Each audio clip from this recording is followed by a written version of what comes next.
Obrigado, Jesus, por essa manhã.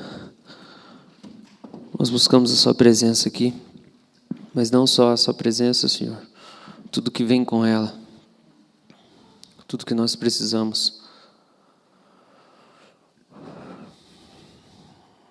Senhor, nós vamos ler a Sua palavra, coisas que o Senhor disse pessoalmente, o Senhor mesmo falou, e eu quero pedir que o Senhor mude o nosso coração nessa manhã. Obrigado por cada um que veio aqui, que o Senhor trouxe. Precisamos de Ti, Senhor. Amém. Mateus 6, versículo 25.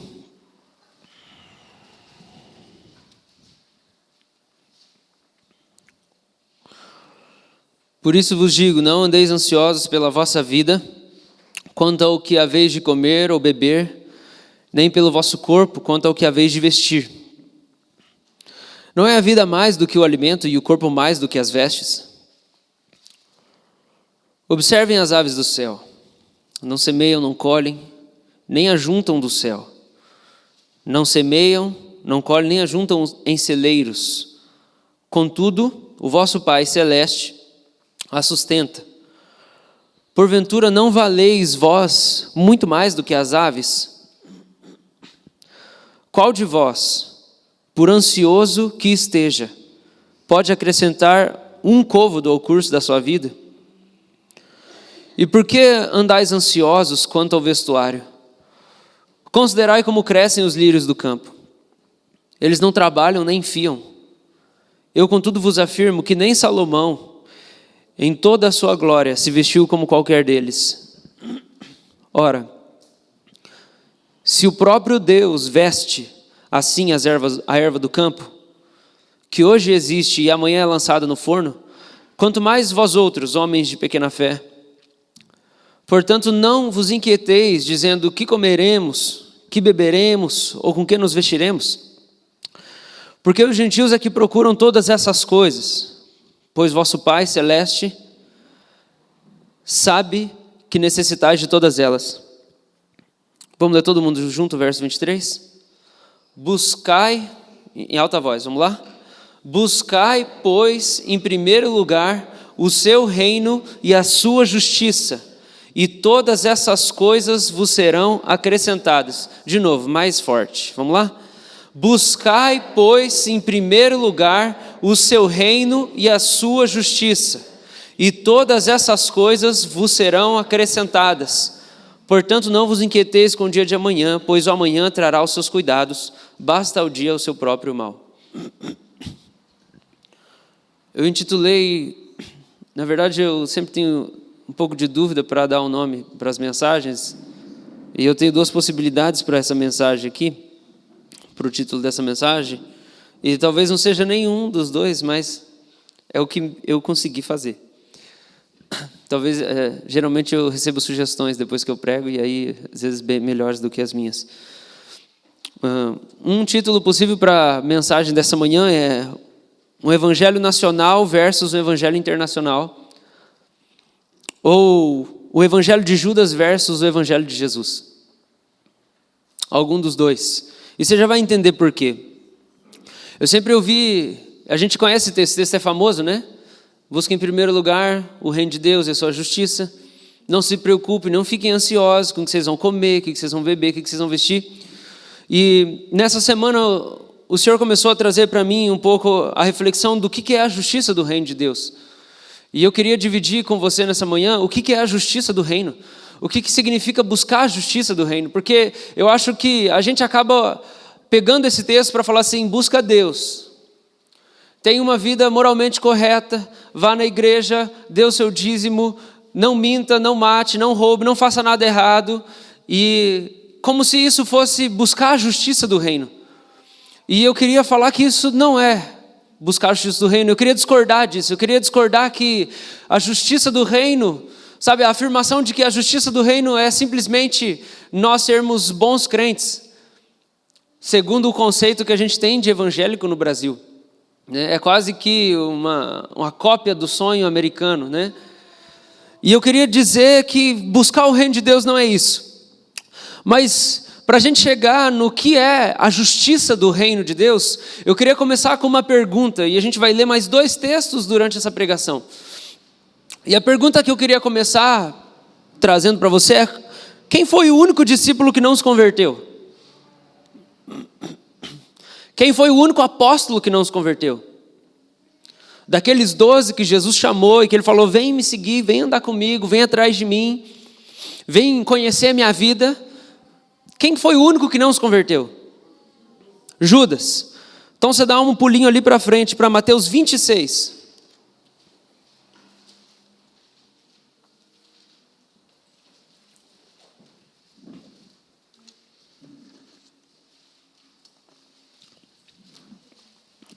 E vamos ler rapidamente a passagem do pacto da traição. Mateus 26, 14, diz assim: então um dos 12, chamado Judas Iscariotes, indo ter com os principais sacerdotes, fez uma proposta. Com quem que ele foi falar? Com quem? Um dos principais sacerdotes. Judas Iscariotes, um dos 12 discípulos, foi falar com um dos principais sacerdotes. Lembra? Os judeus estavam perseguindo Jesus, eles não gostavam do que Jesus estava fazendo, eles não estavam curtindo o ministério de Jesus, porque o ministério de Jesus está descentralizando a religião. E Jesus está dizendo que para você chegar até Deus, você simplesmente precisa crer nele. Então, toda a religião institucional está caindo em descrédito. Jesus está falando assim: cuidado com esses fariseus, cuidado com esses fariseus, cuidado com esses fariseus. O meu ministério é na rua, o meu chamado é na rua. A nossa relação com Deus aqui não precisa passar por essa instituição. Então os caras estão se sentindo ameaçados por Jesus, porque uma multidão está seguindo Jesus. Jesus está ameaçando a religião oficial. Jesus é uma ameaça para a religião oficial. Então Judas, na busca de não só atrair Jesus, mas conseguir o benefício, ele vai falar com quem está interessado em acabar com o ministério de Jesus, porque é uma ameaça. Então ele vai procurar um dos principais sacerdotes, que é um dos principais líderes do judaísmo. E versículo 15 diz, é a proposta de Judas: o que me quereis dar? E eu vos entregarei. E pagaram-lhe 30 moedas de prata. E desse momento em diante, buscava Judas uma boa ocasião para o entregar. Jesus, né? É incrível a gente pensar como que a conversão ao reino de Cristo muda a nossa relação com o dinheiro. É incrível a gente pensar isso. Porque quem não está convertido ao reino de Cristo quer ganhar dinheiro. E quem está convertido ao reino de Cristo quer dar dinheiro. Quem não se converteu ao reino de Cristo quer acumular. E quem se converteu ao reino de Cristo quer se desfazer. Eu queria discorrer um pouco acerca de Judas Iscariotes. E Judas Iscariotes, ele é um zelote. Você já ouviu falar sobre os zelotes? Essa semana eu assisti o Ben-Hur, o filme que está no cinema, e ele retrata um pouco o contexto do Império Romano dominando sobre a Palestina, e aí aquela realidade dos zelotes, da luta zelote. E quem que é o zelote? O zelote, ele é um nacionalista. Judas Iscariotes, ele era um zelote. Ele foi o único judeu devoto dos 12 chamados para ser discípulo. Judas Iscariotes era o único judeu realmente devoto dos 12 que foram chamados para seguir Jesus. E Judas, que vem de Judá, ele vem da tribo de Judá. E ele vem da Judéia. E o pai dele é Simão Zelote. Então o pai de Judas é um zelote e Judas é um zelote. Na verdade, me admira muito que no Evangelho a gente não tenha nenhuma narrativa de Judas saindo no tapa com Mateus. Porque Judas, ele é nacionalista, ele é um zelote, ele é esquerdista. Ele luta pela independência da ditadura romana. E Mateus, ou Levi, que é um publicano, um dos principais, um dos maiorais do publicano, ele é discípulo de Jesus junto com Judas. E os publicanos são considerados traidores de Israel, porque eles estão pegando imposto, inclusive pegando a mais, para poder mandar para Roma. Então, no meio dos discípulos, você tem Judas, que é um zelote, alguém revolucionário, libertário, de esquerda, nacionalista, e você tem também no meio dos discípulos Mateus, que é um cobrador de impostos, um publicano, que é considerado o traidor da nação. Então, me admira muito a gente não ver ele saindo no tapa em nenhum momento. Judas era um nacionalista. Os estudiosos afirmam que ele era um zelote. Os zelotes são politicamente à esquerda, totalmente contra o domínio do Império Romano, que de maneira sangrenta governava a Palestina. E Judas Iscariotes, ele traiu Jesus, a gente sabe disso, por 30 moedas de prata, que inclusive é o preço de um escravo. Se você não sabe disso, 30 moedas de prata é um preço de um escravo. E foi o preço pelo qual Judas cobrou para que Jesus fosse vendido. Judas traiu Jesus. E eu acredito, e isso é tudo especulação, mas eu acredito nisso, que por mais que ele tenha recebido dinheiro em troca da traição por Jesus, o ofício de Judas Iscariotes como um nacionalista judeu foi o de cumprir o que a religião oficial exigia. O que a religião oficial exigia? O que ser judeu exigia? Matar todos que supostamente se levantavam contra Moisés e o templo. A gente sabe que alguns contrataram falsas testemunhas. A gente sabe que líderes religiosos contrataram falsos testemunhas para chegar lá e para poder depor contra Jesus, para dizer e mentir, assim como aconteceu com Estevão também em Atos 6, de que Jesus estava blasfemando contra o templo e contra Moisés. Então, qual que era a verdadeira função de um judeu, se ele era realmente devoto? E no caso de Judas, então, que era um zelote, qual que era o ofício dele? O ofício dele era denunciar e matar alguém que estivesse ameaçando o templo e Moisés. Quando se fala de Moisés, fala de toda a religião instituída, toda a lei, todos os ritos cerimoniais e toda a moral. Então qualquer um que ameaçasse isso deveria ser morto. A rigidez é parecida com a rigidez do islamismo no Oriente hoje. Se você ameaça, você tem que morrer. No judaísmo na época era mais ou menos assim, se você ameaça a religião, você tem que morrer. Então um judeu precisava lutar contra qualquer pessoa que viesse ameaçar a religião. Então Jesus acabava ameaçando, de alguma maneira, a moral, porque ele acabava proporcionando para os gentios e para os publicanos um acesso a Deus.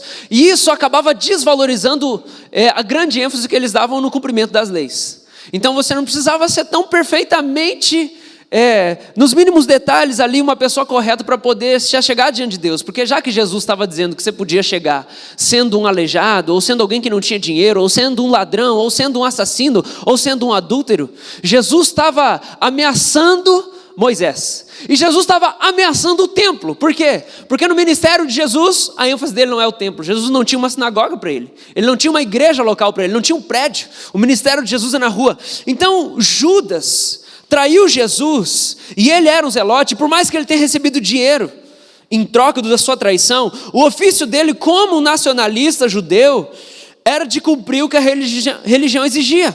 E esse foi o argumento oficial de Judas contra o mestre, o nosso Salvador. Também é importante a gente considerar, gente, que outra hipótese na chegada de Judas, no ponto que ele chegou de trair Jesus.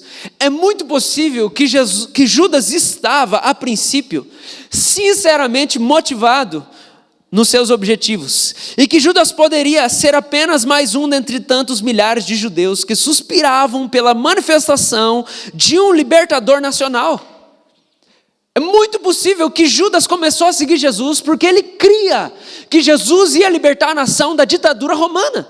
E a gente sabe que boa parte dos discípulos acreditavam nisso. Depois que Jesus ressuscita em Atos capítulo 1, inclusive eles encontram Jesus e falam assim: Jesus, quando o Senhor vai restaurar Israel? E aí Jesus fala assim: vocês não entenderam ainda, não compete conhecer tempos e eras, porque não é isso que eu vim fazer exatamente agora. Eu não vim sentar no trono agora, eu não vim virar o presidente de Israel, eu não vim virar o rei de Israel agora, eu não vim tomar o lugar de César, nesses termos políticos. Então é muito possível que o Judas tenha começado a seguir Jesus, porque ele acreditava que Jesus ia fazer isso. Contudo, ao convencer-se de que Jesus decididamente não se tornaria o protagonista da reviravolta política associada ao Messias, o jovem discípulo decidiu desertar, tirando proveito financeiro dos anos gastos no discipulado através da traição, estimulada pelos princípios dos sacerdotes. Como Russell Shedd diz no livro dele, O Mundo, a Carne e o Diabo. Ele diz assim: quando esse discípulo finalmente percebeu que Jesus não tensionava lutar contra seus inimigos, nem liderar qualquer movimento que o estabelecesse no poder, Judas ficou profundamente decepcionado com Jesus. Se o Senhor não ia assumir o domínio político, para que todo aquele sacrifício e perigo? Justificou a traição com base na atitude generalizada. Um movimento que não tem condições de prosperar não merece suor nem sangue. Pelo contrário, é justo tirar alguma vantagem enquanto ainda há tempo. É isso que o John Stott fala sobre o coração de Judas. Dá para entender Judas, não dá? Não era nobre a causa dele, não era legítima. Judas estava lutando pela nação dele, ele estava lutando por Israel, ele estava lutando por libertação política. Ele era um nacionalista que queria justiça na nação e queria acabar com a ditadura sangrenta de Roma. Era extremamente cruel todo o governo de Roma. E aquela coisa de ficar trocando, e aí trocava toda hora de governante local, aí chega Pilatos, e aí muda tudo aquilo. E aí realmente o filme lá do Ben-Hur, ele retrata muito bem. Existem outros filmes que retratam como o Império Romano ele era cruel para manter a ordem e manter a paz romana nas áreas em que eles estavam exercendo o domínio. Agora eu queria que a gente entendesse um pouco a mentalidade de Judas, e eu queria que a gente entendesse um pouco o coração de Judas, para que talvez a gente se perceba discípulo de Judas nessa manhã. Judas, que levava o nome da tribo que deu origem a Cristo, a tribo de Judá, não conhecia o seu espírito e não se converteu ao seu reino, porque ele encarnou uma luta bairrista. Judas encarnou uma luta nacional. E quando eu falo uma luta bairrista, é porque um nacionalista, ele luta pelos limites de uma determinada região. Ele não é alguém que luta por um todo, ele é alguém que luta por uma determinada religião, ele luta por um território físico, um território geográfico. Um nacionalista é um bairrista porque ele luta por um bairro, um território que tem começo e que tem fim. E um zelote é um bairrista. Judas não se converteu ao reino de Cristo, porque a luta dele continuou sendo uma luta nacional, mesmo depois de 3 anos de seguindo Jesus, e depois de descobrir que essa não era a luta de Jesus. Por um nacionalista lutar pelos limites de uma região, não é religião, região, ele não é alguém que luta por um todo. O nacionalista é um bairrista, porque luta por um bairro, um espaço físico, um estado, uma cidade, um país. Jesus chamou alguém que lutava pelos limites de uma região para se juntar a ele na luta por um reino sem limites. No meio dos discípulos a gente também tem Simão Zelote. Judas não é o único Zelote. Quando você vê lá em Mateus 10 a lista dos 12, também tem Simão Zelote. E aí Jesus chama Simão Zelote, Judas Iscariotes para lutar pelos limites de um reino sem limites, pela posse de um reino sem limites. Era o contraste entre um reino e um bairro. Era um contraste entre a Nova Jerusalém e a atual Jerusalém. Era um contraste do espaço físico contra um reino eterno. Uma cidade para os nascidos na cidade. Porque alguém que luta por uma nação, luta por quem nasceu naquela nação. Então era a luta de uma cidade para os nascidos naquela cidade, contra um reino, para os nascidos em qualquer lugar, mas que podem entrar nesse reino e receber justiça, se nascerem do Espírito. Eram lutas completamente diferentes, o evangelho de Lucas, o evangelho de Judas e o evangelho de Jesus. E eu quero que você fique bem acordado agora. Cutuca quem está do seu lado, pergunta se está acordado. Tá? Vamos lá, fica de pé, se coloca de pé. Se coloca de pé todo mundo. Você vai ver a pregação um pouco de pé, porque tem gente dormindo, você não pode dormir, Deus está falando aqui. Quando Jesus convocou Judas, ele estava dizendo: o reino do meu Pai, que transcende Israel, que transcende Jerusalém, que transcende Curitiba, que transcende Brasil, que transcende o seu condomínio onde você mora, que transcende o bairro onde você cresceu, é mais importante. O reino do meu Pai é mais importante do que a cidade onde você mora. O reino do meu Pai é mais importante. A cidade celestial, Jerusalém, ela é mais importante que o prédio onde você cresceu, que a cidade que você cresceu, que a rua que você cresceu. É mais importante um lugar onde eu vou preparar para você morar do que o quarto que você tem. É mais importante os lugares da mansão celestial do que um quarto bem confortável que você tem hoje ou você quer ter. Eu lembro no tempo que eu morava lá no porão. E eu não tinha um armário quando eu fui morar no porão. Eu fui morar no porão onde a igreja funcionava. E eu dormia na sala das crianças. E eu guardava algumas roupas no armário das crianças. E eu dividia, parte era coisa das crianças, parte era coisa minhas roupas. E aí eu acordava de manhã e guardava o colchão lá na salinha e tudo mais. E tinha que arrumar, nem sempre conseguia deixar arrumado, mas eu tinha que arrumar porque a igreja funcionava ali. E eu lembro que um dia eu estava conversando com o meu pastor, falei, pastor, eu estou orando aqui para ver se Deus me dá um guarda-roupa. Porque eu estou sem guarda-roupa. E tá difícil aqui, está meio bagunçado assim. E o meu pastor falou assim, filho, homem de Deus não precisa de guarda-roupa. Homem de Deus só precisa de Deus. Quando Jesus chama Judas, Ele está dizendo assim, para de lutar por um espaço geográfico e vamos lutar por um reino celeste. Para de lutar pelo território da casa própria e vamos lutar pela mansão celestial. Para de lutar pelo quarto que você quer ter na sua privacidade e vamos lutar por um lugar lá no céu. Para de lutar por um reino terreno, para de lutar por esse país, para de lutar por essa cidade, e vamos lutar por um reino que transcende tudo isso aqui. Pode se assentar, você já acordou um pouco, né? Jesus disse para Judas, a luta até o sangue pela tomada de posse da tua terra não vale a pena. Jesus estava dizendo para Judas, venha lutar pela posse de um reino. A tua luta sangrenta pela tua cidade, teu terreno, a tua casa própria, a tua fazenda, o teu espaço não vale a pena. Era isso que Jesus estava dizendo para Judas. O teu espaço não vale a pena. Era isso que Jesus estava dizendo, você está entendendo isso? O teu espaço não vale a pena. Não vale a pena lutar pelo teu espaço. Vale a pena lutar pelo espaço que Deus está querendo conquistar no coração das pessoas que estão perdidas. Não vale a pena. Entregue a tua vida por outra cidade, a Nova Jerusalém. Jesus chama Judas, ele fala, larga a tua luta, abraça a luta de Deus. Jesus está chamando Judas e dizendo, o seu evangelho, Judas, de uma justiça social, nacional, de igualdade, não é o meu evangelho.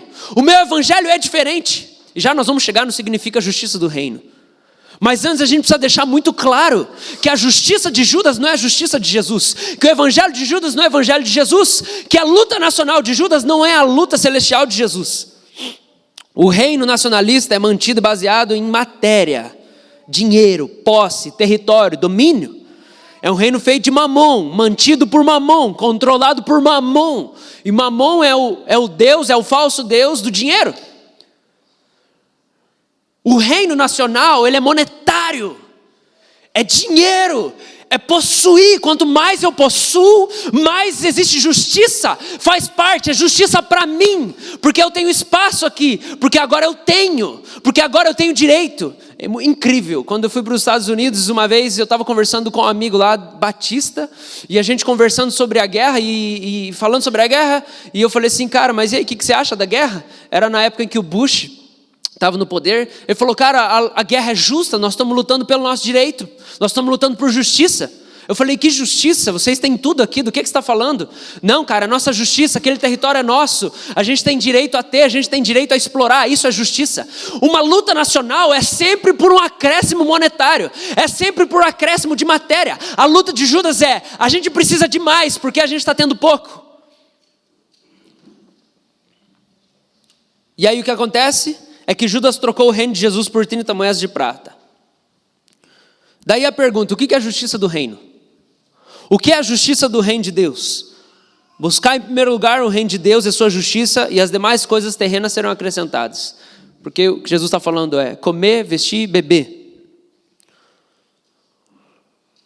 Judas é o único discípulo que não se converteu, porque ele não aceitou trocar dinheiro por vida eterna.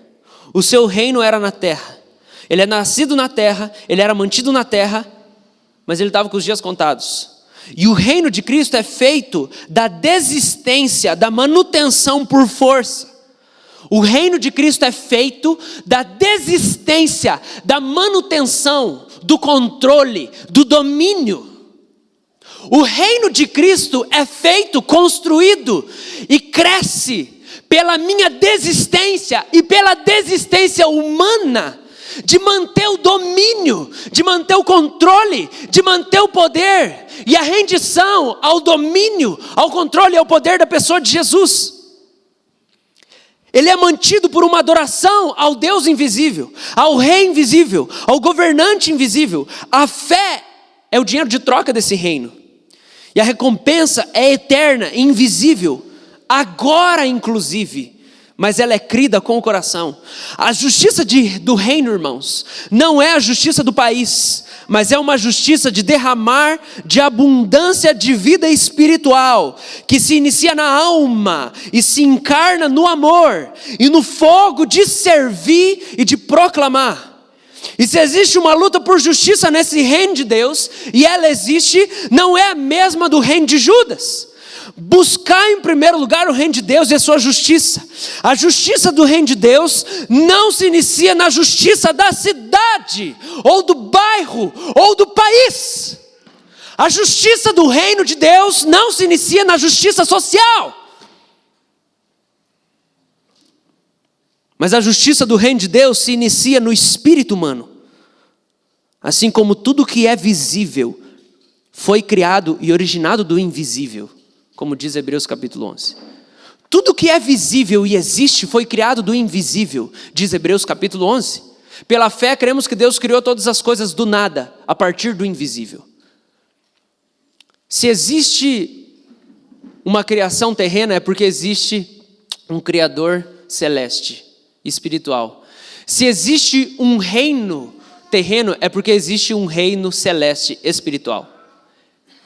E o início da justiça do reino de Deus não começa na justiça social, não começa no cuidado com os pobres ou o fim da desigualdade social, mas ela começa no espírito humano.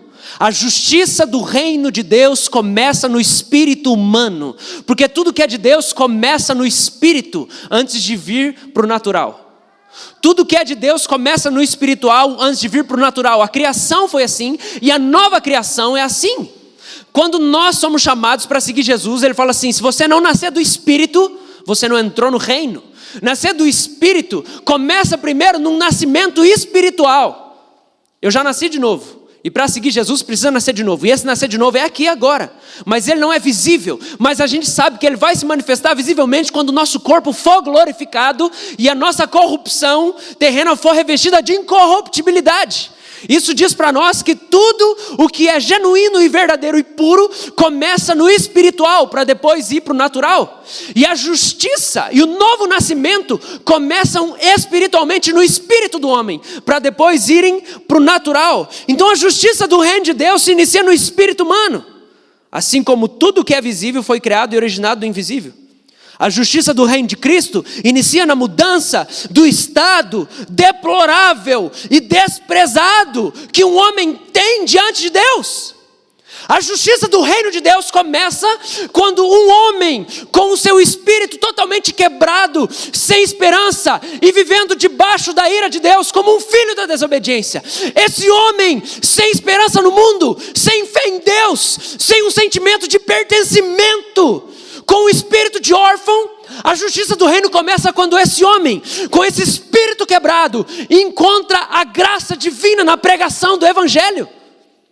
E ele encontra esperança, porque ele descobre que ele pode ser ouvido pelo Criador de todas as coisas. E a justiça começa quando ele é revestido da justiça de Jesus que vem da fé. A justiça do reino de Deus começa na justificação pela fé, quando eu proclamo o evangelho. Vocês estão me entendendo? Vocês estão comigo, amém? O que é a justiça do reino de Deus? Ela não começa na justiça social. Qualquer um pode fazer justiça social. Nós podemos virar a Finlândia, um dos países com o maior número de índice de suicídio, e é o melhor país em educação no mundo. E ele continua se renovando todos os anos, eles ganham, eles estão em primeiro lugar na educação. E eles disparam também com o índice de suicídio. Canadá, por um tempo, tinha uma cidade lá que durante um ano inteiro não teve nenhum crime. O policial não precisava trabalhar. Você não precisa de Jesus para isso. Não precisa, não precisa, não precisa. Porque a gente pode fazer tudo isso com a ganância terrena. A gente pode fazer tudo isso por outros motivos. Mas a justiça do reino de Cristo começa no espírito do homem. Começa na mudança do estado deplorável de um pecador que não conhece o Senhor Jesus Cristo como seu justificador, mas ele recebe, pela graça divina, através da fé, presta atenção, o poder de se tornar um príncipe no reino eterno. E isso é uma mudança do estado espiritual, isso é uma mudança da essência, isso é uma mudança da identidade espiritual, que vai se manifestar fisicamente, naturalmente, intelectualmente, emocionalmente. A justiça que começa no espírito do homem, que vem da fé, que vem da graça, do evangelho de Jesus, vai se manifestar. Vai se manifestar. Paulo fala assim como eu creio no Espírito que ressuscitou Jesus dentre os mortos, eu creio que o Espírito dele vai vivificar esse corpo mortal. Vai vivificar esse corpo mortal. A presença do Espírito, a justiça no espírito humano vai se revelar no corpo. E quando Paulo diz se revelar no corpo, se diz a respeito de tudo que envolve corpo. Então, sentimento é corpo, intelecto é corpo, relacionamento é corpo, profissão, trabalho é corpo, relacionamento é corpo, vida em sociedade é corpo, cultura é corpo, intelectualidade, expansão de qualquer esfera da vida humana é corpo. E Paulo está dizendo, o Espírito que ressuscitou Cristo dentre os mortos vai ressuscitar o meu corpo. Vai manifestar a vida no meu corpo. E nessa vida, a justiça que eu recebi no meu espírito, pela fé em Jesus, o poder do Espírito Santo vai se manifestar na minha vida natural. E toda a minha vida natural vai ser transformada e revolucionada. Porque a justiça do reino de Deus começa no meu espírito, começa no invisível. Eu não acredito que haja algo decente a ser doado para o homem que não tenha procedência na obra da cruz. Eu não acredito que a gente tenha alguma coisa decente para dar para alguém que não começou na cruz. Não acredito nisso. Está tudo procedente da cruz, está tudo na Bíblia. Tudo está em Jesus, tudo está em Deus. Não existe esperança de justiça verdadeira para o Brasil, para uma sociedade, para uma comunidade, para uma igreja, para um estado, se ela não iniciar no Espírito, na conversão da alma.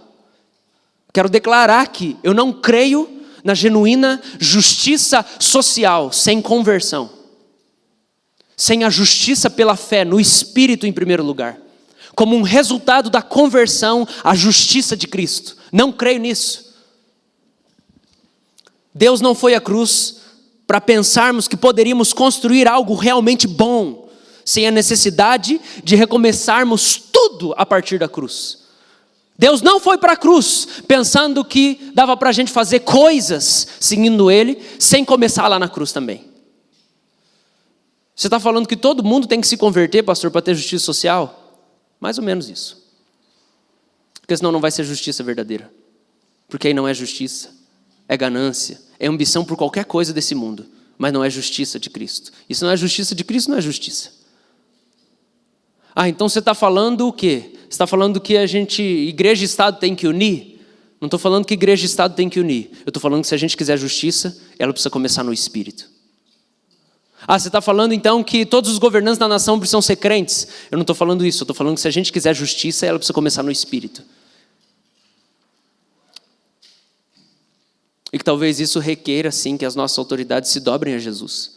Jonathan Edwards relata em 1730 e poucos, quando ele teve avivamento na cidade dele, em Northampton, nos Estados Unidos, e ele diz que aquele avivamento durou mais ou menos 10 anos, e durante todo aquele intervalo de tempo, ele fala que teve uma conversão em massa de pessoas. E ele diz assim, não foi todo mundo que se converteu na cidade, mas ele diz, mesmo assim, até as pessoas que não se converteram a Jesus, elas sentiam uma profunda culpa pelos crimes cometidos. E mesmo sem professar Jesus como Senhor e Salvador, elas iam à delegacia para confessar os seus crimes e se entregar, mesmo sem se converter. porque um profundo senso da justiça de Deus estava sobre aquela cidade. Todo mundo se converteu? Não. Mas a justiça foi o resultado de um senso da justiça espiritual. O que eu estou dizendo é que, se a gente brilhar a luz de Cristo no mundo, a justiça de Cristo vai brilhar no mundo. E mesmo que as pessoas não se convertam, elas vão ter temor de Jesus. E toda mudança de comportamento e de postura vai proceder de uma profunda impressão que elas vão ter no espírito delas, de que Jesus é justo, Ele é o Rei, Ele morreu por nós, pelos nossos pecados, Ele vai voltar para julgar a terra. Eu não estou falando que todo mundo precisa se converter, eu estou falando que a igreja precisa ser o que ela é. Porque se ela for o que ela é, a gente vai ver justiça social procedente da revelação da justiça de Cristo, mesmo que não seja uma conversão total de uma cidade. Eu creio na necessidade de uma reforma agrária, na necessidade do fim da discriminação étnica, a xenofobia. Eu creio na necessidade da geração de oportunidades igualitárias para negros e brancos, para pobres, mais abertura no mercado de trabalho para pessoas com necessidades especiais.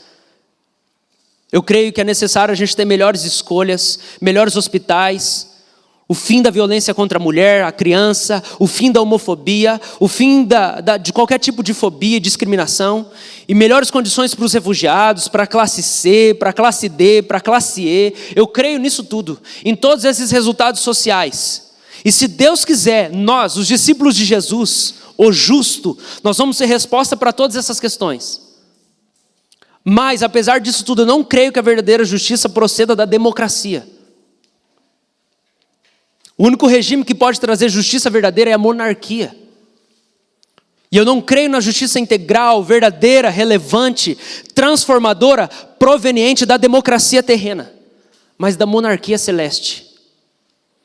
Justiça só acontece quando alguém se dobra diante do Rei Jesus, o monarca, o déspotas, o Senhor. O mandato dele nunca vai acabar.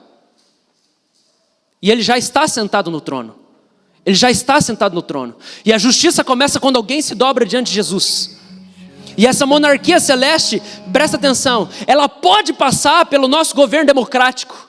Ela pode passar pelo nosso modelo de governo, ou qualquer outro sistema terreno, manifestando visivelmente a justiça do reino de Deus. Só que a justiça do reino passa pela justiça social, mas ela não começa na justiça social, e ela passa por um modelo de governo, mas ela não se inicia no modelo de governo bem sucedido. O evangelho do único discípulo que não se converteu e terminou deprimido, suicidando-se, era o evangelho que queria ver o rei de Israel assentado no trono terreno ao invés de César. Ele queria uma justiça social imediata. Ele terminou suicidando deprimido. Jesus anunciava a subida imediata ao trono celeste como um futuro de julgamento mundial. Judas proclamava a subida imediata num trono terreno, querendo paz territorial. Judas lutava por um presidente nacional. Jesus lutava por um rei internacional, porque todas as nações vão vir se prostrar. E ele diz: vão por todo mundo pregar o evangelho. Por todo mundo. Então a justiça de Jesus está sendo oferecida não para uma nação, mas para todas as nações. E aí você tem aquela canção que vem do texto de Apocalipse: Rei das nações, quem não temerá? Quem não glorificará o seu nome? Rei das nações, nações. Judas matou pela convicção dele. Jesus morreu pela convicção dele. O nacionalismo de Judas levou ele a matar, igual Hitler. O reino de Judas levou ele a morrer. Aí talvez você está pensando assim: pastor, que legal isso tudo. Está mudando muito a minha concepção das coisas. Mas e aí? O que a gente faz? E aí? Como é que é? Qual que é a prática disso tudo? Como que isso afeta a minha vida? Parece só mais uma teoria. Assim como o marxismo, ou então esse é o sei lá o quê. O que é isso? É o capitalismo? Como que isso se dá na prática? A gente pode mudar esse sistema? Ou é simplesmente assim? Vamos para Jeremias capítulo 7.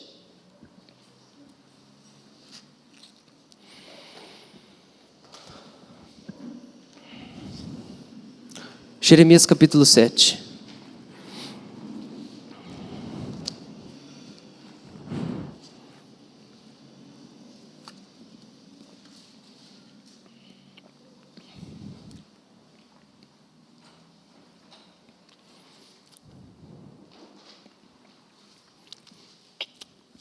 Jeremias capítulo 7. Você consegue ler o títulozinho em negrito aí em cima? O que está escrito aí? O quê? Tem algum outro?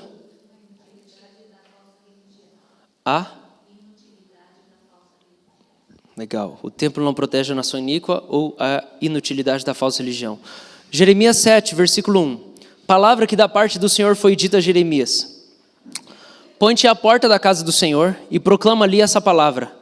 E dize: ouvi a palavra do Senhor, todos de Judá. Vós os que entrais por essas portas para adorardes ao Senhor. Assim diz o Senhor dos exércitos, o Deus de Israel. Emendai os vossos caminhos e as vossas obras, e eu vos farei habitar neste lugar. Não confieis em palavras falsas, dizendo: templo do Senhor, templo do Senhor, templo do Senhor é este. Mas se deveras emendardes os vossos caminhos e as vossas obras, se deveras praticardes a justiça, cada um com seu próximo, se não oprimirdes o estrangeiro e o órfão e a viúva, nem derramardes sangue inocente nesse lugar, nem andardes após outros deuses para o vosso próprio mal, eu vos farei habitar neste lugar, na terra que dei aos vossos pais, desde os tempos antigos e para sempre. Eis que vós confiais em palavras falsas, que para nada vos aproveitam. Que é isso? Furtais e matais, cometeis adultério e jurais falsamente, queimais incenso a Baal e andais após outros deuses que não conheceis. E depois vindes e vos pondes diante de mim nessa casa que se chama pelo meu nome, e dizei: estamos salvos. Sim, só para continuardes a praticar essas abominações. Será que essa casa que se chama pelo meu nome, um covil de salteadores aos vossos olhos? Eis que eu mesmo vi isso, diz o Senhor. Mas ide agora ao meu lugar que estava em Siló, onde no princípio fiz habitar o meu nome, e veja o que lhe fiz, por causa da maldade do meu povo de Israel. Agora, pois, visto que fazeis todas essas obras, diz o Senhor, eu vos falei, começando de madrugada, não me ouvistes, chamei-vos, não me respondestes. Farei também a essa casa que se chama pelo meu nome, na qual confiais. E a este lugar que vos dei a vós outros e a vossos pais, como fiz a Siló. Lançar-vos-ei da minha presença, como arrojei a todos os vossos irmãos e a toda a posteridade de Efraim. Quando você olha no capítulo 2, primeira coisa, para quem Deus chama Jeremias para profetizar? Para quem? Põe-te à porta da casa do Senhor. É como se a gente fosse começar o culto hoje, e aí eu estivesse ali na porta. Na verdade, isso aqui aconteceu no meio de uma festividade, porque era o único jeito de todo mundo estar reunido ao mesmo tempo. Então, provavelmente, isso aconteceu no meio de uma grande festa nacional. Tinha as 3 festas que a lei mosaica dizia que tinham que ser praticadas. No meio de uma dessas grandes festas, em que o centro estava lá, o templo estava lá, e todo mundo estava lá em Jerusalém, e todo mundo estava lá para adorar a Deus, né, e fazer os rituais e as cerimônias. Jeremias se coloca na frente da porta do templo. É como se a gente tivesse uma grande festa, é como se todos os crentes estivessem reunidos num desses lugares. Talvez, eu não sei o que a gente consegue pensar algo parecido com isso hoje nos nossos tempos. Eu acho que a Marcha para Jesus reúne um monte de crente.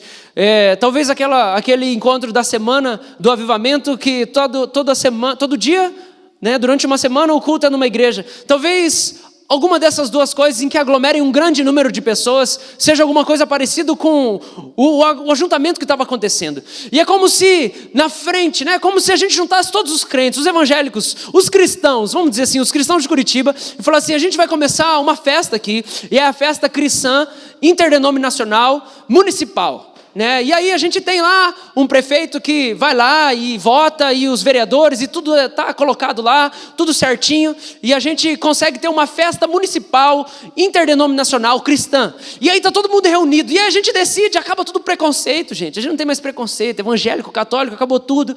A gente está lá na frente da porta da Tiradentes, sabe? A catedral da Tiradentes, e aí está todo mundo lá na praça Tiradentes, e aquela muvuca de gente, e a gente tem umas 100 mil pessoas, 100 mil cristãos, imagina, olha só, deve ter, eu não sei os dados do IBGE aqui em Curitiba, mas mais ou menos deve ter isso, pelo menos, né? Eu acho que é mais do que isso. Os dados geralmente apontam que a gente tem uns 30% de evangélicos, a gente tem 2 milhões, isso, mais ou menos 2 milhões de habitantes nas regiões de Curitiba. Então vamos lá, vamos por baixo assim, 100 mil cristãos, ali na praça Tiradentes, está todo mundo reunido. E a gente reunido, de repente o profeta Jeremias aparece na frente da porta.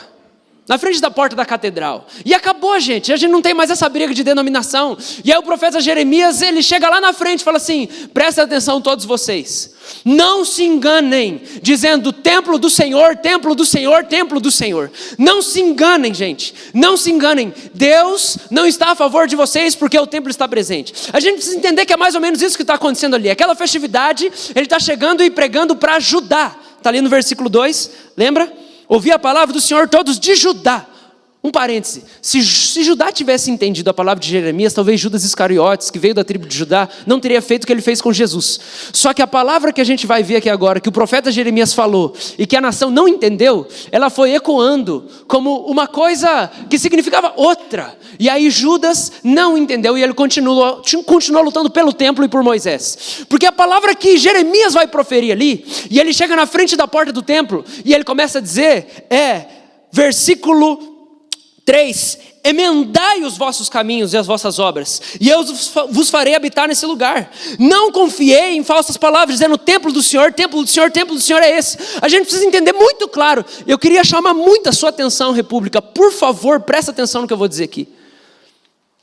O que Jeremias está dizendo é: o povo estava confiante de que Deus jamais deixaria de sustentar Judá, porque Deus tinha uma aliança com o povo, e tinha uma aliança de zelar pelo templo, e pelo seu povo, e pelo seu nome. Lembra todas aquelas alianças? Que a gente já leu tantas vezes. Escreverei o seu nome na palma da minha mão, colocarei um coração de carne em vocês, escreverei o meu nome em vocês, vocês são meus, eu tenho uma aliança eterna com vocês. Sabe todas essas profecias dos profetas e essas coisas assim? Deus tem uma aliança com você, Ele nunca vai te deixar. O povo estava tão convicto dessa aliança, tão convicto dessa aliança, tão convicto da importância da presença do templo, que eles estavam dizendo assim: templo do Senhor, templo do Senhor, templo do Senhor, Deus jamais vai nos deixar, porque a gente tem um templo aqui, e Deus tem uma aliança com esse templo, e Ele tem uma aliança conosco, e Ele tem uma aliança com o nome dEle, e nós somos o povo que se chama pelo nome dEle. No entanto, apesar dessa convicção da aliança de Deus, eles estavam vivendo como se eles não tivessem responsabilidade nenhuma diante dessa aliança. Nenhuma. E o que Jeremias vem dizer é: não importa se vocês já têm templo, República, não importa se vocês têm um templo construído, não importa se vocês têm dizimistas, não importa se vocês são batizados, não importa se vocês são fiéis, não importa se vocês frequentam os cultos, são fiéis, fazem as cerimônias, não fornicam, não roubam, não matam, não importa tudo isso, não importa essas coisas, porque o coração de vocês está longe de mim. É isso que Jeremias está dizendo: emendai os vossos caminhos, emendai os vossos pensamentos, o meu reino não é dessa terra. Era isso que Judas não entendeu. Ele pensava: nós temos o templo de Jerusalém e nós temos a lei de Moisés, não tem como Deus estar contra nós e mandar esse Jesus que está desmoralizando a nossa religião. Mas é justamente isso que Jeremias está dizendo, e que Jesus está dizendo: não importa o que de material vocês tenham, Deus quer tudo de vocês. Ele quer o coração inteiro de vocês. Ele quer justiça. Ele quer justiça. É isso que o texto fala no versículo 5. Mas se deveras emendardes os vossos caminhos, as vossas obras, e praticardes a justiça com cada um seu próximo.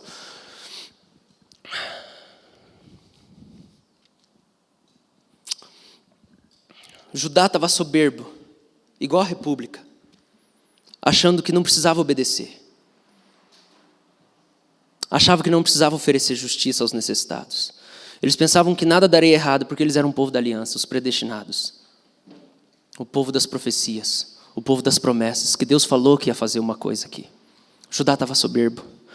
Jeremias profetiza arrependimento e quebrantamento, mas a mensagem dele cai em descrédito. Eles não acreditam. Não é possível, olha só, Deus prometeu tanta coisa, olha só tudo que a gente já ganhou, olha só tudo que aconteceu com a gente não precisa.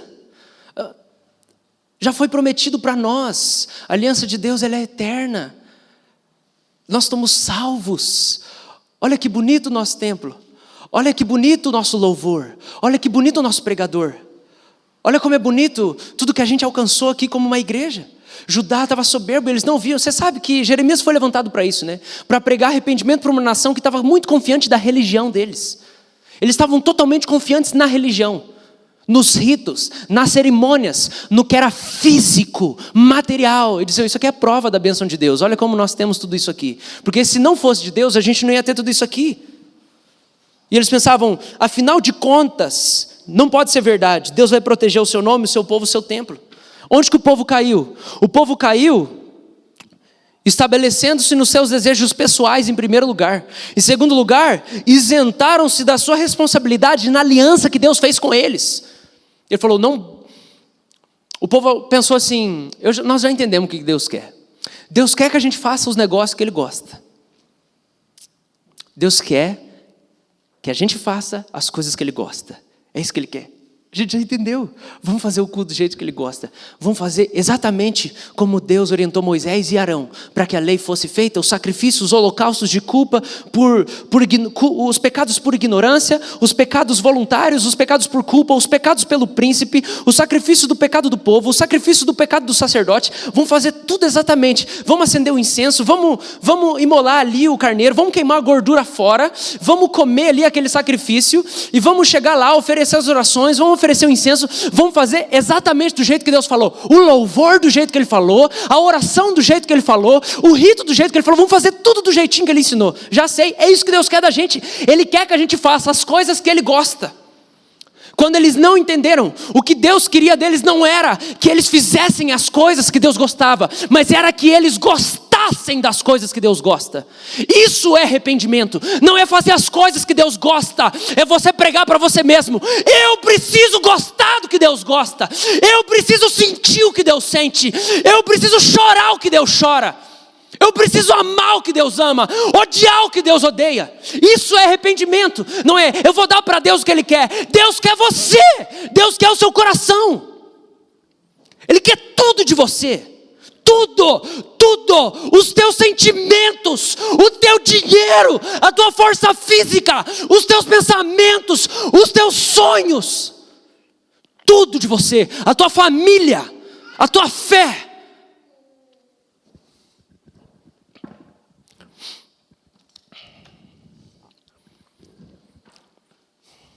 E às vezes a gente acha que é só ir na igreja, dar o dízimo, ler a Bíblia e pensa, por que não está acontecendo nada comigo? Eu achava que entrar para essa igreja ia ser um pouco mais empolgante do que o que está sendo. É porque ninguém vai fazer por você aquilo que você tem que fazer. A aliança que Deus tem com você e que essa comunidade pode ter feita com você não vai isentar a sua responsabilidade de se arrepender e dar o seu coração. Lembra? Judas viveu com Jesus 3 anos. E o coração dele não se converteu. Você pode ver Jesus todo dia. Você pode ir na igreja todo dia. Você pode estar na igreja mais espiritual, com o melhor pregador, com o melhor ministro de louvor, com o melhor tudo. Isso não isenta a sua responsabilidade de desejar, entregar o seu coração para Ele. Ele quer tudo de nós, república. Deus, o Senhor, Ele quer tudo de nós, república. Tudo. E aí eu volto à pergunta, o que é a justiça do reino de Deus? O que é buscar em primeiro lugar a justiça do reino de Deus? Qual é a crítica do profeta? Primeiro, onde que o povo caiu? Se ensoberbecendo, porque eles se embebedaram com os desejos pessoais. Depois eles se isentaram da sua responsabilidade na aliança. E depois, em terceiro lugar, eles esqueceram-se dos pobres e da luta por justiça. Uma vez eu vi Andréa Vargas falando uma coisa que eu sempre pensei, só que eu nunca tinha formulado uma frase para dizer aquilo. E Andréa Vargas diz o seguinte: o evangelho precisa ser pregado aos pobres. E eu decidi ir para a área de sexualidade porque não existe pobreza maior do que a falta de identidade. Ninguém é mais pobre do que a pessoa que não sabe quem ela é. Ela vira um objeto e é levada para todo lado, fazendo qualquer coisa que as pessoas querem, porque ela não sabe quem ela é. Ela não sabe pelo que ela luta. Então eu vou lutar pelos pobres, as pessoas mais pobres sobre a face da terra que não sabem qual a identidade que elas têm. Porque elas são o que os outros mandam elas serem. Elas se deixam ser usadas como objetos. Como resolver essa questão? A advertência do profeta: parem de falar templo, templo, templo. Parem de falar o templo do Senhor aqui. Nós temos um templo, nós temos um templo, nós temos uma estrutura, nós temos os ritos, nós temos um louvor, nós temos uma pregação. E a chamada está no versículo 5. É uma chamada para a justiça. Se não oprimires o estrangeiro e o órfão e a viúva, nem derramardes o sangue inocente nesse lugar, nem andardes após outros deuses para o vosso próprio mal. Presta atenção no que está acontecendo aqui. Deus está requerindo do povo de Judá, daqueles crentes, Deus está requerindo dos crentes os crimes da cidade.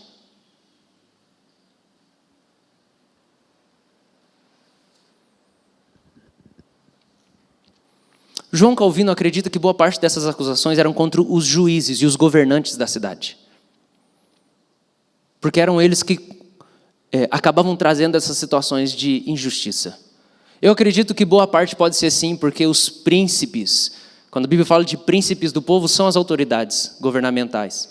Os príncipes do povo, eles têm sim grande poder para fazer a injustiça acontecer no nosso meio. Mas eu me lembro muito de uma letra, de uma música da Hillsong United, de uma música chamada Solution. E aí, na primeira estrofe, ele fala assim: os políticos não vão decidir se nós devemos nos levantar e ser os pés e as mãos de Jesus. Não são os políticos. Deus está requerindo da igreja os crimes de injustiça. E isso só pode ter uma explicação. Eles não estão buscando a justiça do Senhor. Eles não conhecem a justiça de Jesus. Porque não tem como. Jesus falou assim: as portas do inferno não prevalecerão. A luz de vocês vai brilhar diante dos homens. E eles vão reconhecer que vocês são enviados. Não tem como. Com o que eu quero dizer com isso? É que o nosso chamado como república é um chamado de justiça, de lutar por justiça. Que não adianta a gente ter tudo isso que a gente tem tido, porque o nosso coração está distante do Senhor. E como que o nosso coração vai ficar perto do Senhor? Como que o nosso coração vai voltar para o Senhor? Justiça é feita quando eu compartilho com você a vida que eu tenho. E aqui eu quero finalizar, e eu quero amarrar tudo isso, trazendo para nós qual é o nosso papel de lutar por justiça do reino, república. Qual é o nosso papel? Justiça é feita quando eu compartilho com você a vida que eu tenho. Eu divido com você os meus benefícios. Eu te ensino a trabalhar como eu sei. Eu te ensino a se divertir como eu sei me divertir. Eu te ensino a descansar como eu sei descansar. Eu te dou do que eu tenho. Eu divido com você. Eu concedo direitos que você não tem. Eu fico com menos para termos em igual quantia. Eu estendo o direito a você. Eu ensino você a perdoar e a amar a tua família do jeito que eu fiz com a minha. Eu estou te dando qualidade de vida. Eu estou te dando justiça, eu estou te dando esperança. Porque do jeito que eu perdoei a minha família, e eu aprendi a amar minha família, do jeito que eu perdoei os meus abusadores, do jeito que eu perdoei aqueles que me afligiram, do jeito que eu perdoei aqueles que me feriram, eu divido com você isso, e eu te ensino a perdoar. E eu estou estendendo a você um poder que você não tinha antes. Isso é justiça.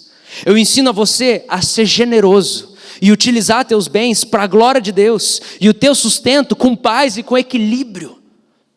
Eu te ensino a servir do jeito que eu sei. Eu ensino você a ter confiança no amor do Senhor e amar o Senhor de todo o coração, como eu sei fazer. Justiça é estender a quem não tem a sabedoria, o amor, a paz, a capacitação, o talento, o estudo, a formação, a perspectiva, as relações sadias, a espiritualidade. Lutar por justiça do reino é oferecer a você aquilo que você não tem. É transmitir esperança, ferramentas e oportunidades. É dividir conhecimento e chance. Escuta bem, república. Lutar por justiça é fazer discípulos.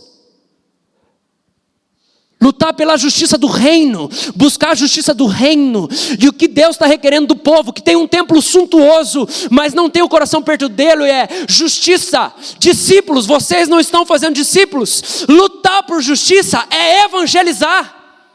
Evangelizar é pegar a pessoa desprovida de oportunidade, de capacidade, de força de vontade, de esperança, e dar para uma pessoa sem esperança e sem perspectiva a fé que salva do inferno, que muda o coração dela com uma nova perspectiva, com uma nova capacidade, com novos sonhos, que liberta aquele marido do alcoolismo, que liberta aquela mulher do adultério, que liberta aquele filho das drogas. Isso é justiça, fazer discípulos de Jesus, levar alguém até Cristo, e essa pessoa ter devolvido a ela a vontade de sonhar e de lutar por sua vida, porque Cristo é a esperança da glória.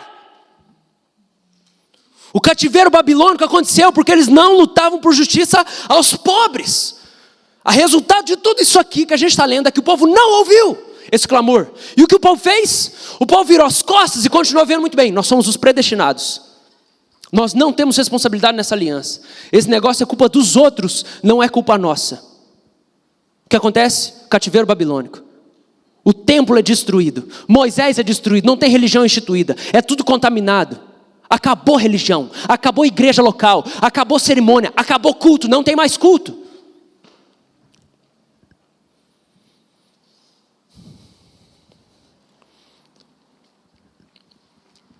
Do que você está falando, pastor? Eu estou falando que a única missão da igreja é proclamar o evangelho. Isso não é função do pastor. Isso é função de um crente em Jesus. E eu estou falando é que está tudo ruim aqui dentro. Porque compaixão não está no nosso coração. Porque a gente não sente o que Deus sente. A gente não chora pelos perdidos, pelos pecadores. A gente não evangeliza ninguém. Porque a gente acha que a gente está cumprindo o nosso papel. Porque a gente tem um templo, porque a gente vem no culto, porque a gente serve, a gente toca no louvor, a gente faz isso, faz uma pregação ali, e isso não é o que Deus quer de nós. Deus não quer que a gente dê as coisas que Ele goste, Deus quer a gente, Deus quer que a gente lute para sentir o que Ele sente. Não existe nada mais injusto do que privar alguém da relação com Deus depois da cruz. Seja por preconceito, seja por acepção, seja por briga familiar, seja por preguiça de evangelizar. Não existe nada mais injusto do que privar uma pessoa do evangelho da graça. Não proclamar o evangelho é privar alguém do poder, do amor, que faz com que a pessoa supere todas as limitações e barreiras sociais, intelectuais, impedindo ela de transcender todos os estigmas postos por pessoas e por demônios sobre ela. Aí não adianta a gente lutar por justiça social, porque a injustiça está impregnada no espírito daquela pessoa, nos estigmas que ela carrega ao longo da vida, achando que ela é um lixo, que ela não vale nada, porque ela nasceu pobre, porque ela foi abusada, porque nunca conheceu o pai, por causa disso, daquilo, e é Deus que está falando disso. O evangelho precisa ser pregado aos pobres. Não adianta a gente ficar fazendo culto.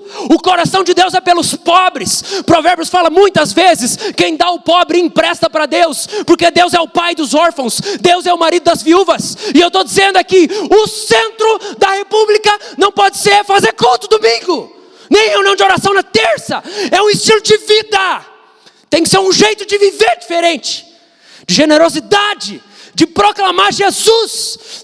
Gente, não é uma coisa agradável. Ninguém gosta de ser rejeitado, e a gente tanto não gosta de ser rejeitado que a gente não evangeliza, porque o maior empecilho para a evangelização é a rejeição, porque você vai parecer um retardado falando de Jesus para uma pessoa que não te conhece, nunca ouviu falar de você, e você vai falar de um cara que vão achar que você é bitolado. Sua reputação está onde? Você veio de que lugar? Principalmente o Lucas, lá no meio acadêmico de ciências humanas. É lá que tem que ser proclamado, é lá que tem que ser gritado. Vão falar: você é um bitolado? Sim, é por isso que Estevão morreu, porque todo mundo pregava um monte de filosofia, e ele falava: eu creio, a solução para a sociedade é o evangelho.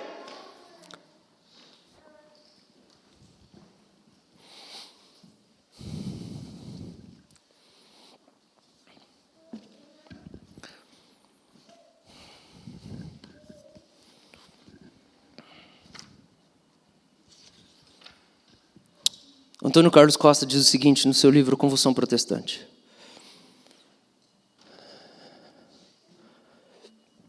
visibilidade. Esse é um desejo que une todos os seres humanos. É da natureza humana querer ser visto, amado, honrado, admirado. Todos estão em busca da mesma coisa: fugir do anonimato, deixar de ser invisível, causar boa impressão. É por isso que a gente põe piercing, a gente pinta o cabelo, a gente compra um salto mais alto, a gente põe aquela foto no Instagram, a gente faz isso, aquilo, porque a gente quer sair do anonimato, a gente quer ser admirado. Alguém que habita num corpo que a cada dia murcha, que vive num mundo no qual expectativas culturalmente condicionadas de realização pessoal são muitas vezes irreais, e que se encontra cercado de gente que o faz sentir-se inferior. Logo, essa é uma busca que não tem fim, e assim gera uma corrida por poder, fama, mansões, carros de luxo, cirurgias plásticas, relógios de ouro e outras aquisições. A raiz dos problemas que enfrentamos na segurança pública do Brasil é justamente essa: busca por visibilidade. Olha só o que ele diz, quando ele trabalhava nas carcerárias da polícia do Rio de Janeiro. Ele foi conversar com o chefe da ala da facção criminosa. E aí ele perguntou para ele assim: a vida de vocês é tão curta e cheia de incerteza no crime. Por que você se dedica ao tráfico de drogas? Ele me respondeu com rara franqueza: esse mundo me dá as 3 coisas que eu mais amo na vida. Primeiro, mulher. E aí ele abre um parênteses. A minha experiência atuando em favelas levou-me à conclusão de que há um componente sexual nos problemas que enfrentamos na segurança pública. Rapazes sabem que com um fuzil nas mãos, levarão com mais facilidade mulheres para a cama. Recordo-me de um morador de comunidade me haver confessado que, apesar de não ter envolvimento direto com o tráfico de drogas, tinha amigos na facção que dominava a favela onde fora criado. Ele pegava emprestado deles um fuzil nas festas que varavam a madrugada, pois isso o ajudava a conquistar as mulheres mais belas, muitas das quais moradoras de bairros nobres do Rio de Janeiro. Mas retornando ao meu diálogo com aquele chefe do tráfico, ele prosseguiu: primeiro lugar, eu estou no tráfico de drogas porque me dá mulher. Segundo lugar, essa vida me dá dinheiro, que me permite comprar as roupas que amo. Em terceiro lugar, poder. A vida no crime dá muito poder, e quanto mais poder você tem, mais quer ter. Então por que o cara está no tráfico de drogas? Porque ele tem mulher, ele tem dinheiro, ele tem poder. Ele tem sexo, ele tem poder, ele tem dinheiro. E se a solução para o tráfico de drogas no Brasil fosse a conversão das pessoas? Porque se elas se convertessem a Jesus, elas iam parar de buscar sexo, poder e dinheiro, e elas iam viver para adorar Jesus. E aí o crime organizado acabava. Porque eu não vou buscar mais o meu reino. Não vou buscar mais a justiça de Judas. O meu território aqui, o meu dinheiro, o meu espaço. Eu vou buscar o reino de Jesus.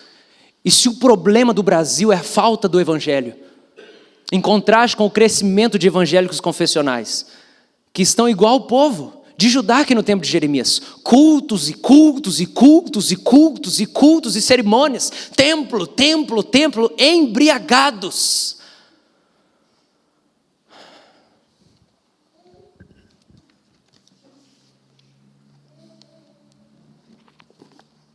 Porque quando você conduz um criminoso aos pés da cruz, ele faz igual Zaqueu, o maioral dos publicanos, e extremamente rico. Jesus: resolvo dar aos pobres metade dos meus bens, se roubei alguém, devolvo 4 vezes mais. Justiça sendo feita. E tudo que eu queria dividir com você nessa manhã, é o seguinte: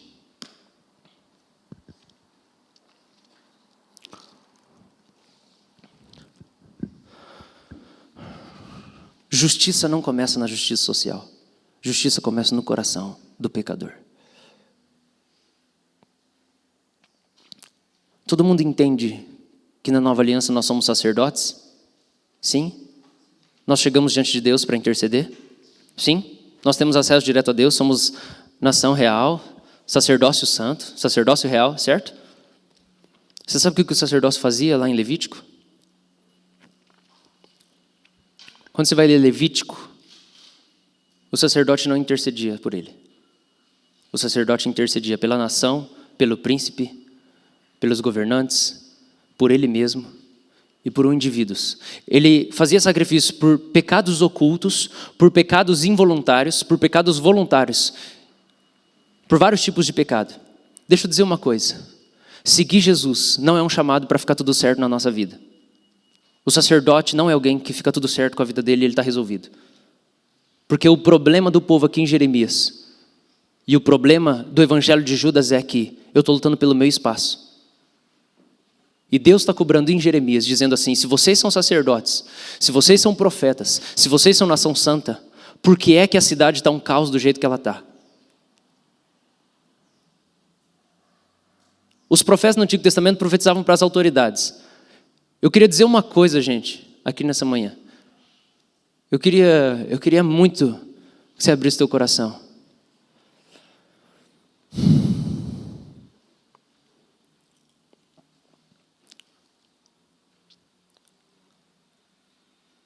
Ou a gente começa a evangelizar, ou não faz sentido ser discípulo de Jesus.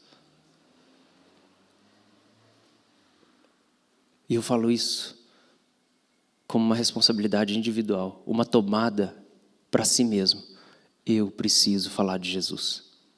Eu preciso proclamar a justiça que começa no Espírito. Eu preciso. Essa igreja precisa proclamar o Evangelho de Jesus. Essa é a nossa missão. É buscar a justiça do reino, que começa no Espírito e que vai mudar tudo ao nosso redor.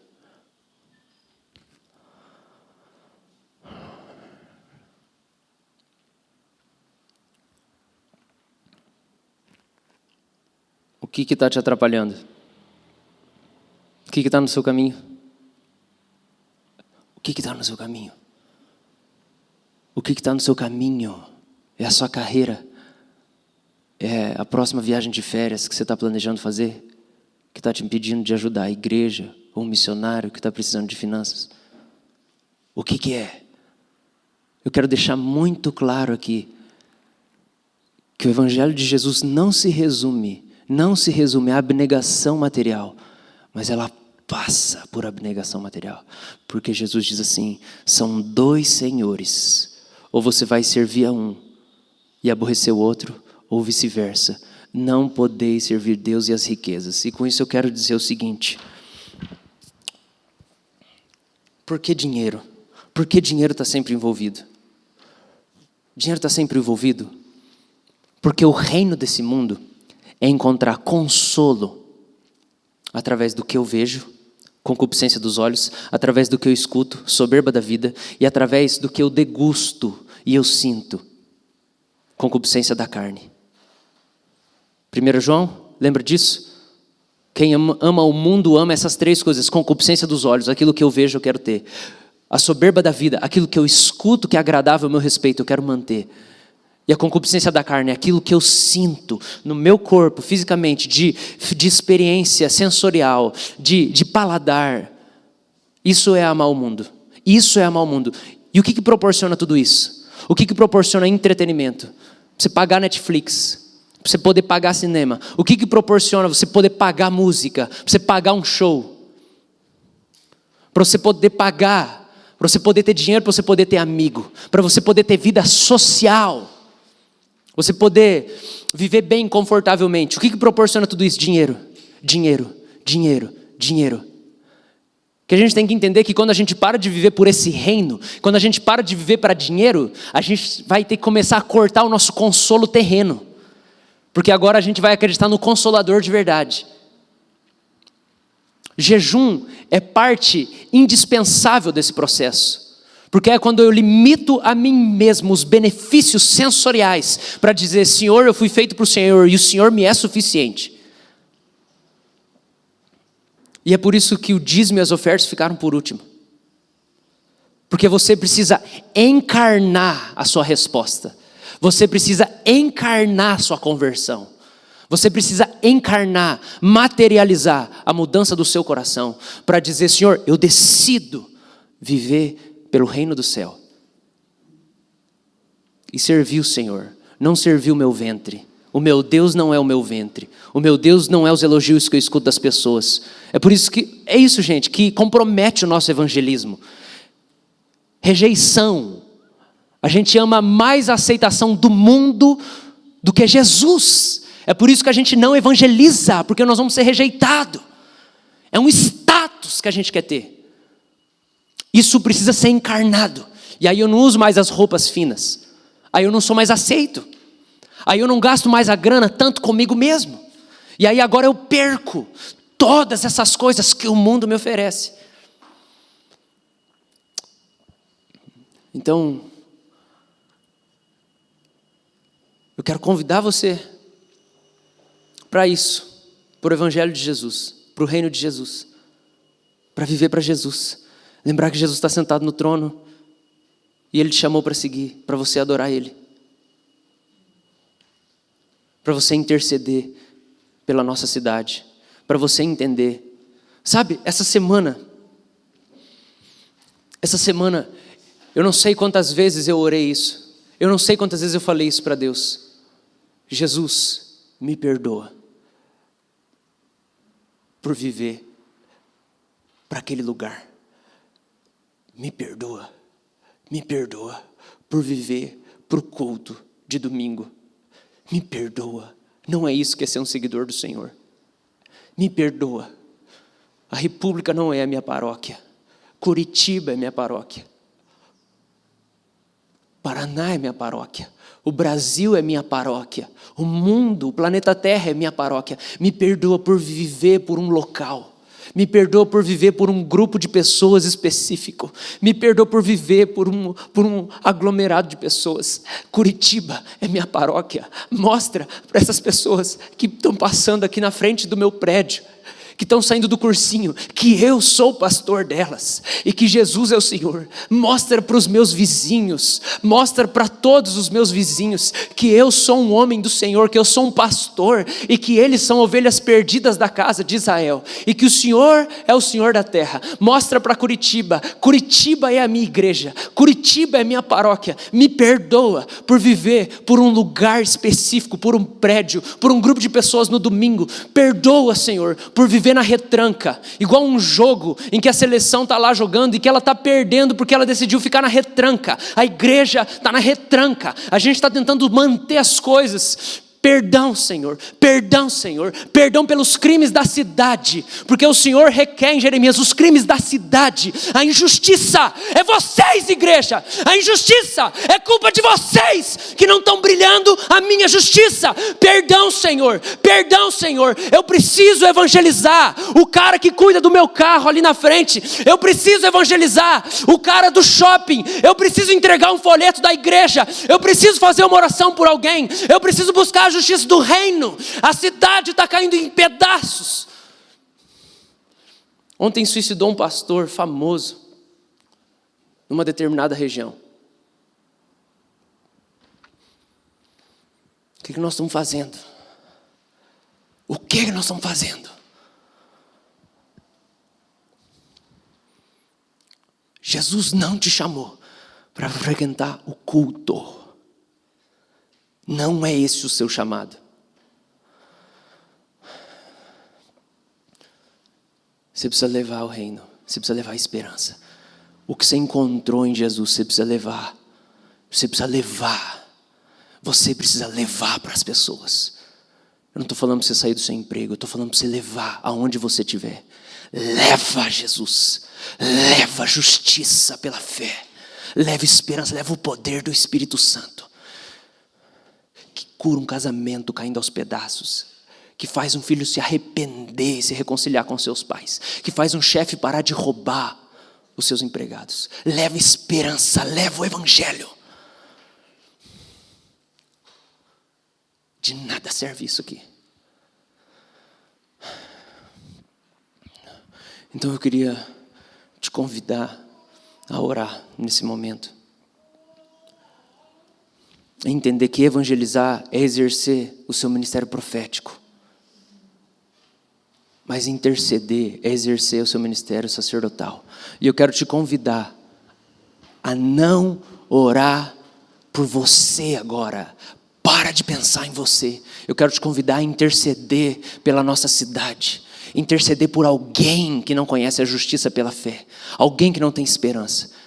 Exerça o seu sacerdócio. Exerça o seu sacerdócio. Eu quero te convidar a orar por alguém. Viva por um reino invisível. Peça perdão pelos pecados de Curitiba. Peça perdão pelos pecados dessa cidade, pelos pecados da sua família. Faça o que o sacerdócio faz. Ele intercede pelos outros. Ele clama uma intervenção divina na vida dos outros.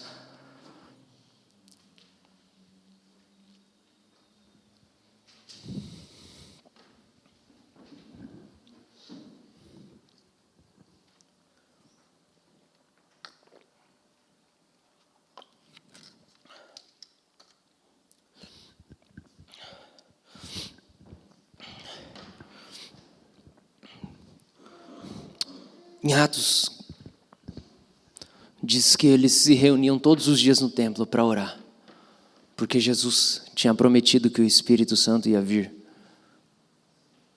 e se derramar sobre eles. Jesus falou: esperem até o Espírito Santo ser enviado. Queridos, se reunir aqui só tem um propósito. Se reunir para orar, para buscar Deus, só tem um propósito: o revestimento do Espírito Santo, para a gente poder sair e ser testemunha. Lembra por que a gente se reúne aqui? É para a gente se revestir do Espírito, se encher, para a gente poder sair e ser testemunha de Jesus.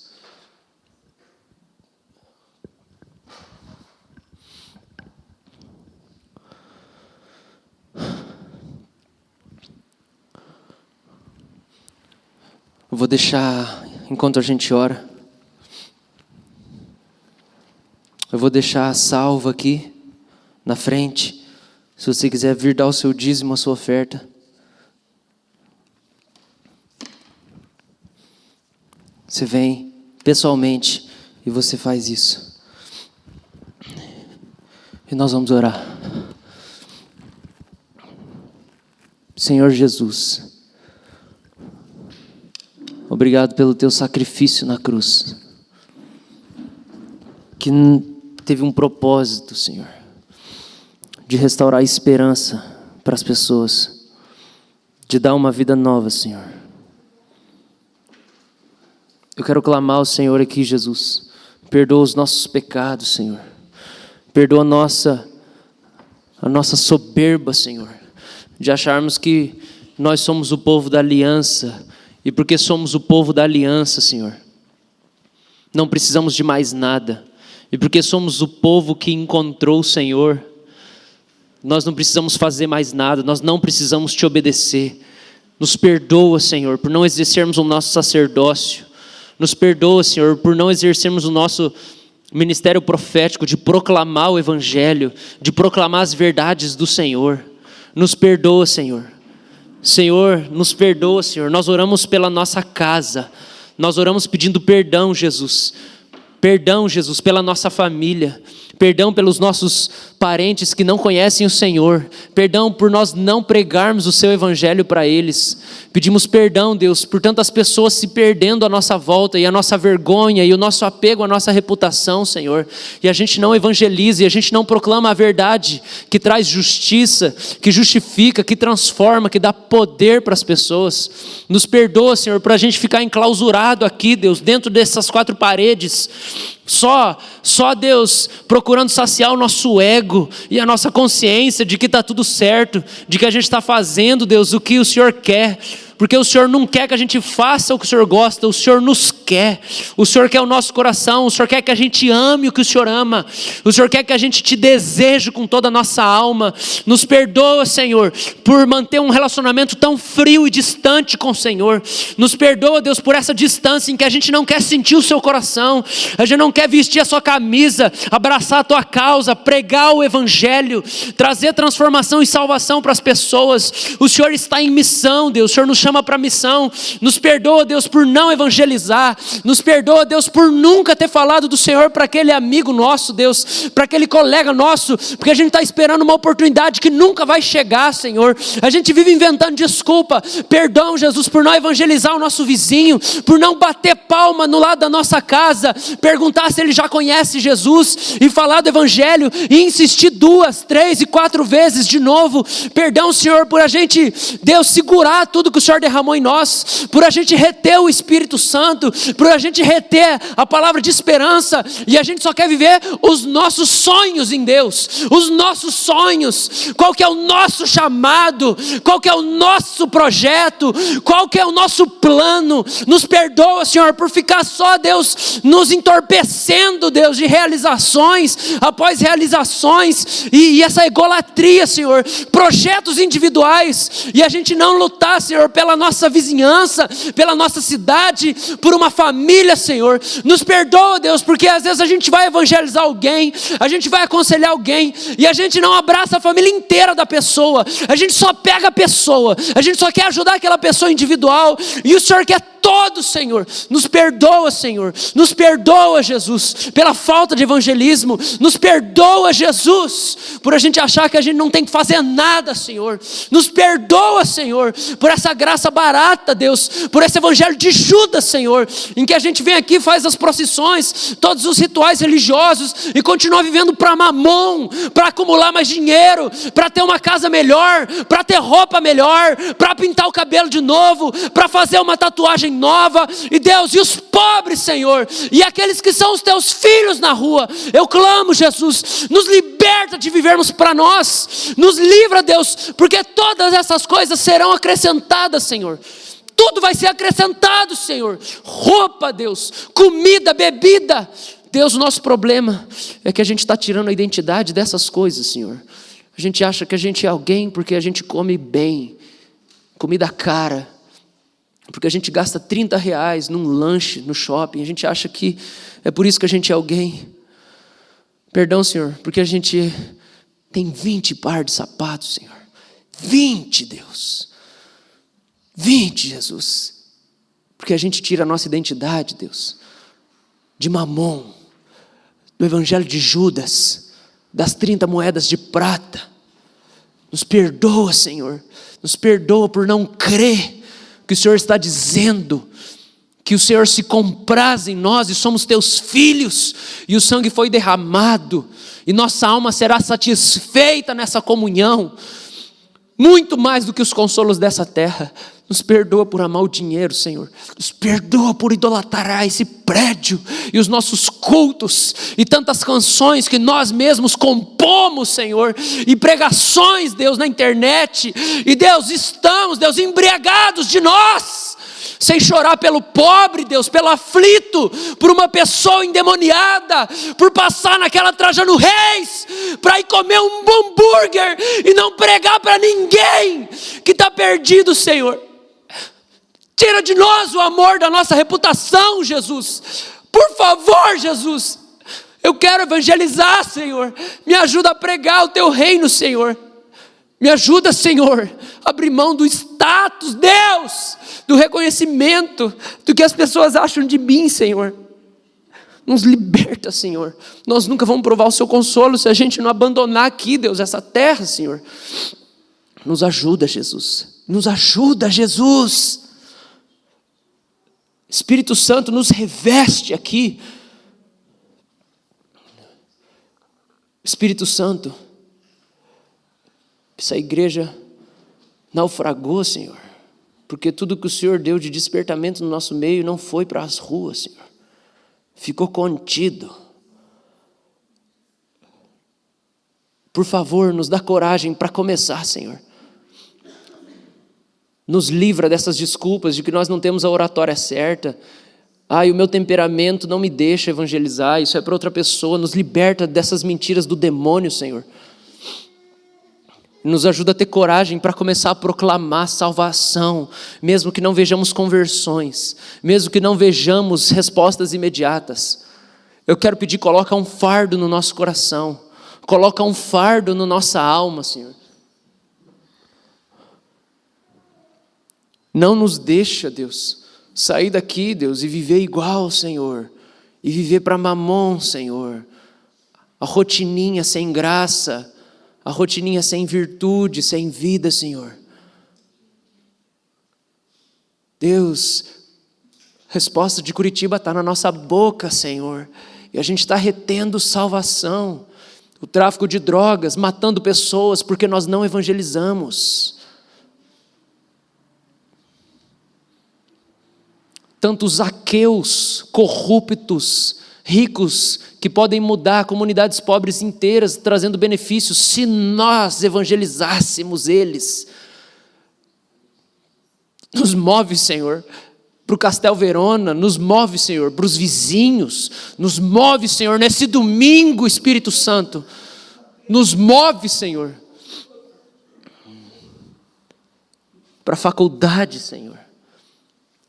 Nos move para o nosso trabalho, Senhor. Espírito Santo.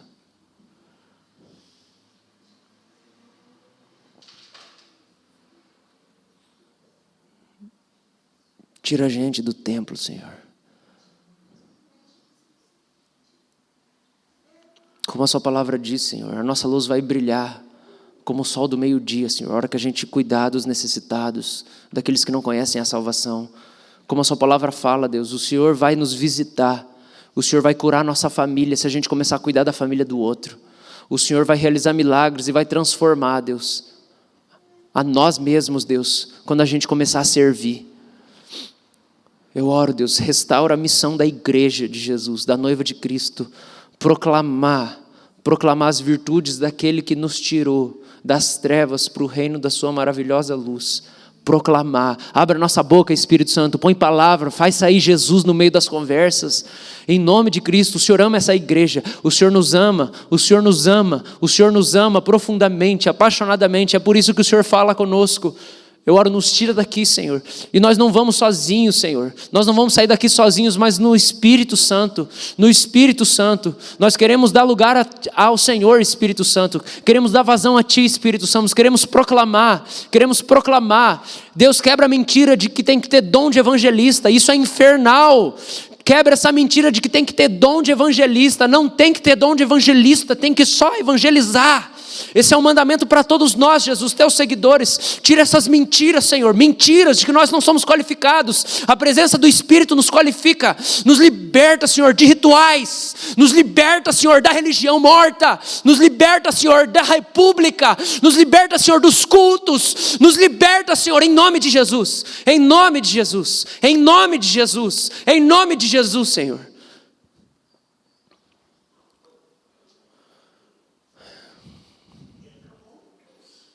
É isso que nós oramos, Senhor. Faz alguém chorar, Deus. Faz alguém chorar, Senhor, pelos mendigos hoje. Faz a gente parar o carro no meio da rua, Senhor, para descer, falar um pouco do Senhor e dar um lanche para alguém. Faz a gente falar do seu amor, Senhor. Na hora de pagar, Deus, o estacionamento do shopping, do frentista, Senhor, na hora de dar o dinheiro para o frentista no posto, Deus. Por favor, Senhor, faz sair da nossa boca alguma coisa que proclame o Evangelho de Jesus, o Rei da terra, o Rei da terra, o Rei que exerce justiça nas nações. Por favor, Senhor. Por favor, Senhor. Faz alguém se apaixonar, Deus. Faz alguém se apaixonar pelo Rogério, Senhor. Adotar ele, Deus. Interceder por ele, Senhor. Amar ele, Jesus. Dá o seu coração para nós, Senhor. Dá o seu coração para nós, Senhor. Dá o seu coração para nós, Jesus. Eu quero pedir, Jesus, por favor, o entendimento aqui nessa manhã, Deus, de que um dia nós vamos olhar no fundo dos teus olhos, Jesus, e entender o que valia a pena na nossa vida e o que não valia. Nos dá hoje esse entendimento de que um dia nós vamos olhar no fundo dos teus olhos, Jesus. E o Senhor vai falar se a gente deu de beber quando o Senhor tinha sede, se a gente vestiu quando o Senhor estava com frio, se a gente pregou o Evangelho quando o Senhor precisava escutar. Faz a gente ter isso, Senhor. De que um dia nós vamos olhar no fundo dos teus olhos, Jesus, e a gente vai entender o que valia a pena nessa vida e o que não valia. Por favor, Senhor. Por favor, Senhor. Aqui nós queremos, Deus, crucificar, Deus, a mentira da nossa vida. A mentira que nós estamos vivendo, nós queremos crucificar aqui, Senhor. Deixar os teus pés, Senhor.